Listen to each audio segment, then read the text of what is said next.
ఇక్కడ ఒకటి మాత్రం వాస్తవం, రెండు పార్టీలు దొందు దొండేనండి. కాంగ్రెస్ బీజేపీ రెండు కూడా దొందు దొందే. తెలంగాణను ఇద్దరు కూడా ముంచినోళ్లే.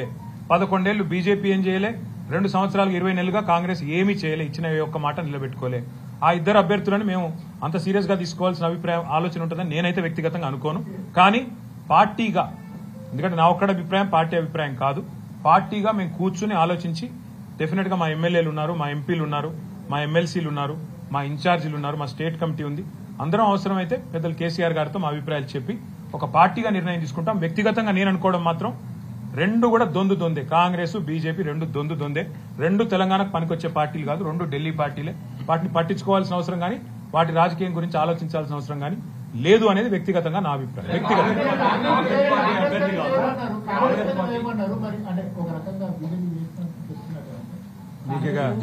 మీతో ప్రాబ్లం ఏంటంటే ఇప్పుడే నేను చెప్పిన 11 ఏళ్లుగా బీజేపీ అనే పార్టీ తెలంగాణకు చేసింది గుండు సున్నా, స్పష్టంగా చెప్తున్నాం.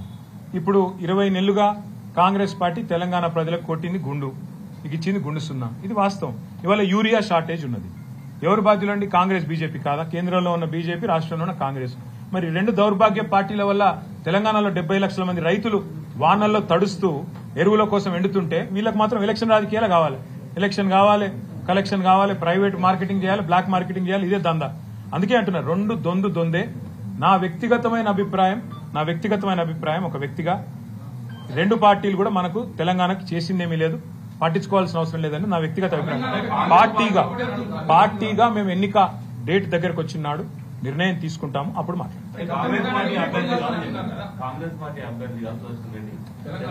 అని రేవంత్ రెడ్డి గారు చెప్తున్నాడంటే నువ్వు అర్థం చేసుకోవచ్చు. రేవంత్ రెడ్డి గారి మాటను కూడా మీరు నమ్మితే నేనేం చేయలేదు.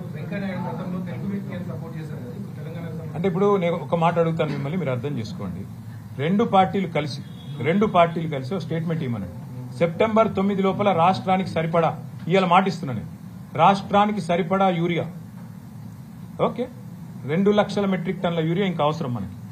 ఎవరు ఇస్తా అని స్టేట్మెంట్ ఇస్తే వాళ్ళకి మేము మద్దతు ఇస్తాం. చలో రాష్ట్ర రైతుల తరఫున మాకు 4 ఓట్లు ఉన్నాయి పోయి, ఎవరు ఇస్తా అని చెప్తే 2 లక్షల టన్నుల ఎరువు ఎవరు ఇస్తాము అని స్పష్టంగా ప్రకటిస్తే మోడీ గారన్నా ప్రకటించాలా, రాహుల్ గాంధీ గారన్నా ప్రకటించాలి, మేము ఇస్తాం. ఏడొచ్చింది మీకు 6 గ్యారెంటీలు వచ్చినట్టే ఉన్నది. అది కానీ మీరు నమ్మితే మీ కర్మ, అది నేను చేయలేను. తులం బంగారం కూడా వచ్చేసింది, 2500 కూడా వచ్చేసినాయి, రైతులందరికీ 15,000 కూడా అడ్డాయి. నువ్వు మహేష్ గౌడ్ మాటలు అంటే 6 గ్యారెంటీలు కూడా అమలైపోయినాయి. మీరు నమ్మదలుచుకుంటే మీరు నమ్మండి, మేము ఈ చిల్లర మాటలు మేము నమ్మము. ఎవరు 2 లక్షల టన్నుల ఎరువులు మేము తీసుకొచ్చి సెప్టెంబర్ 9 లోపల పెడతాం అని స్పష్టంగా అష్యూరెన్స్ ఇస్తే ఆ అభ్యర్థికి ఓటేసే విషయంలో మేము ఆలోచిస్తాం, సానుకూలంగా పరిశీలిస్తాం.